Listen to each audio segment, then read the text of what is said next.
Morning students, आज हम कक्षा 10वीं की स्पर्श बुक में निदा फाजली द्वारा लिखे गए पाठ अब कहाँ दूसरे के दुख से दुखी होने वाले पढ़ने जा रहे हैं। यह निदा फाजली की पुस्तक तमाशा मेरे आगे में से लिया गया है। इसमें लेखक ने बताया है कि पूरी धरती पर सभी जीवों का अधिकार है, लेकिन मानव ने अपना अधिकार ही जमा लिया है। उसने दूसरे जीवों से उनके आशियाने छीन लिए हैं। वो दर बदर भटक रहे हैं। यह सिर्फ मानव का जो ये वर्ताव है वो सिर्फ जीव जंतुओं के प्रति ही नहीं है, बल्कि मानव का मानव के प्रति भी इसी तरह का रवैया हो चुका है। वो कहता है कि पहले लोग दूसरे के दुख में दुखी होते थे और सुख में खुशी मनाते थे, लेकिन अब ये सब बदल चुका है। वो बताते हैं कि बाइबल के सुलेमान, जिन्हें कुरान में सुलेमान कहा जाता है, ईसा से 1025 वर्ष पहले एक बादशाह हुआ करते थे। वे सिर्फ मानव जाति के ही राजा नहीं थे, बल्कि पशु पक्षी भी उन्हें अपना बादशाह मानते थे। वे उनकी भाषा जानते थे। एक बार क्या होता है कि सुलेमान अपने लश्कर के साथ एक रास्ते से गुजर रहे होते हैं। रास्ते में चींटियाँ होती हैं। वो घोड़ों की टापों की आवाज़ सुन लेती हैं और कहती हैं कि अपने अपने बिलों में चले जाओ, यानी कि वो एक दूसरे को बता देती हैं कि फ़ौज आ रही है। सुलेमान उनकी बातों को सुन लेता और वह थोड़ी देर के लिए रुक जाता है और चींटियों से कहता है कि घबराओ नहीं, सुलेमान को खुदा ने सबका रखवाला बनाया है। मैं किसी के लिए मुसीबत नहीं हूँ, सबके लिए मोहब्बत हूँ। चींटियों ने उसके लिए ईश्वर से दुआ की और सुलेमान अपनी मंजिल की ओर बढ़ गए, यानी कि वो जीवों को नुकसान नहीं पहुंचाते थे। फिर वो एक घटना का जिक्र करते हैं। कहते हैं कि सिंधी भाषा के एक महाकवि हैं शेख अयाज। उन्होंने अपनी आत्मकथा में जिक्र किया है कि उनके पिता एक बार कुएं पर स्नान करके घर लौटे। माँ ने भोजन परोसा। जैसे ही वो खाना खाने के लिए बैठे तो उनकी नज़र गई कि उनकी बाजू पर एक काला रंग का च्योंटा रेंग रहा है, यानी कि एक कीड़ा होता है काले रंग का, वो उनकी बाजू पर होता है। वो खाना छोड़कर खड़े हो जाते हैं। माँ ने पूछा कि क्या हो गया, भोजन अच्छा नहीं लगा? तो शेख अयाज ने कहा कि ऐसी बात नहीं है, मैंने तो किसी को बेघर कर दिया है, मैं उसे उसके घर छोड़ने जा रहा हूँ। यानी कि वो दोबारा से कुएं पर चले जाते हैं। बाइबल और दूसरे पावन ग्रंथों में नूह नाम के एक पैगंबर का भी जिक्र मिलता है। उनका असली नाम लश्कर था, लेकिन अरब ने उनको नूह के लक़ब से याद किया है।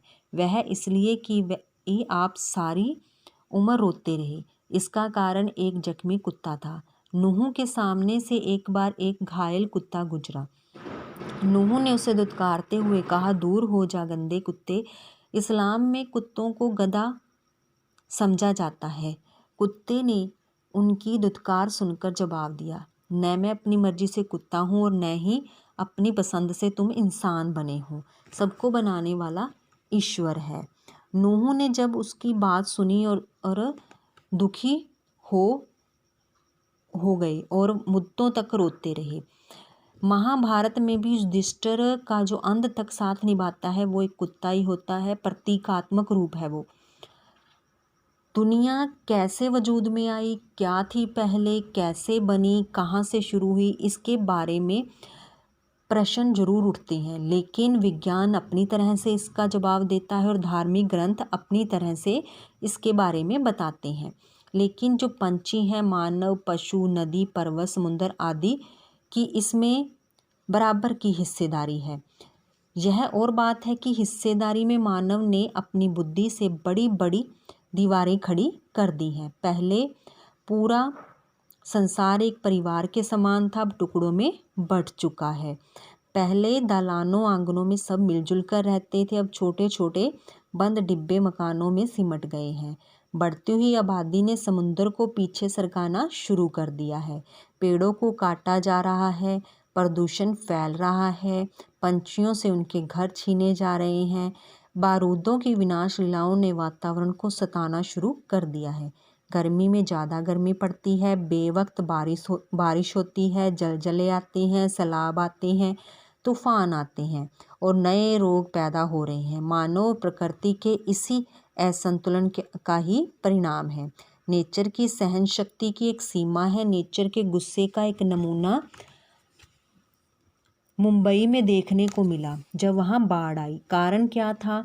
समुंदर को समेटा जा रहा था, बड़ी बड़ी इमारतें बनाई जा रही थी। समुंदर के सिमट जाने से उसे गुस्सा आ गया और उसने एक रात 3 जहाज़ों को गेंद की तरह पलट दिया। लेखक कहता है कि उसकी माँ कहती थी कि सूरज ढलने के बाद आंगन न के पेड़ों को के पत्ते नहीं तोड़ने चाहिए, पेड़ रोते हैं। फूलों को नहीं तोड़ना चाहिए, फूल बद्दुआ देते हैं। दरिया पर जाओ तो उसे सलाम करना चाहिए, कभी कबूतरों को नहीं सताना चाहिए। जब वो ग्वालियर में रहते थे तो एक बार क्या होता है कि उनके घर की छत पर 2 कबूतर होते हैं और वहाँ पर एक जोड़े अंडे भी होते हैं। एक बिल्ली तोड़ देती है, दूसरा उसकी माँ जब उसे देख रही होती है तो उससे टूट जाता है। माँ को बड़ा पश्चाताप होता है। वो सारा दिन कुछ नहीं खाती है, रोती रहती है, पूरा दिन रोजा रखती है और बार बार नमाज पढ़ती है और अपनी गलती की क्षमा मांगती है। जब वो ग्वालियर से मुंबई आए तो उसने देखा कि यहाँ पर तो दूर दूर तक पहले जंगल थे, अब क्या है, जंगलों को काटा जा रहा था, जानवर बेघर हो रहे थे। वो इधर उधर अपना आशियाना ढूंढ रहे थे। लेखक के फ्लैट में भी कबूतर रहते थे, उनके वहाँ बच्चे थे। वो वहाँ पर आते जाते रहते थे क्योंकि कबूतरों के बच्चे वहाँ थे, जिस कारण लेखक को बड़ी परेशानी होती थी। वो कभी कोई चीज़ गिरा देते थे, कभी लाइब्रेरी में घुस जाते थे, वो सब कुछ तहस नहस कर देते थे। इस तरह से रोज़ रोज़ की परेशानी से तंग आकर उसकी पत्नी ने वहाँ पर एक जाली लगा दी और उसके बच्चों को दूसरी जगह रख दिया। उनके आने जाने की खिड़की को भी बंद कर दिया गया। खिड़की के बाहर अब दोनों कबूतर रात भर खामोश और उदास बैठे रहते हैं, मगर अब न सोलेमान है जो उनकी जुबान को समझकर उनका दुख बांटे, न मेरी माँ है जो उनके दुखों से सारी रात नमाजों में काटे। नदियाँ सींचते खेत को, तोता कुतरे आम, सूरज ठेकेदार सा सबको बांटे काम।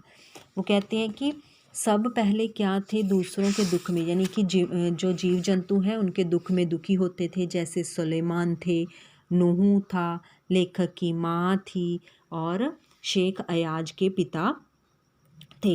लेकिन अब ऐसा नहीं है, सब कुछ बदल चुका है। जीव जंतुओं के प्रति मानव के मन में जो दया भावना थी वो ख़त्म हो चुकी है। आशा है कि आज का पाठ आपको समझ आ गया होगा। इसमें कुछ मौखिक प्रश्न दिए गए हैं जो आपने पढ़ने हैं।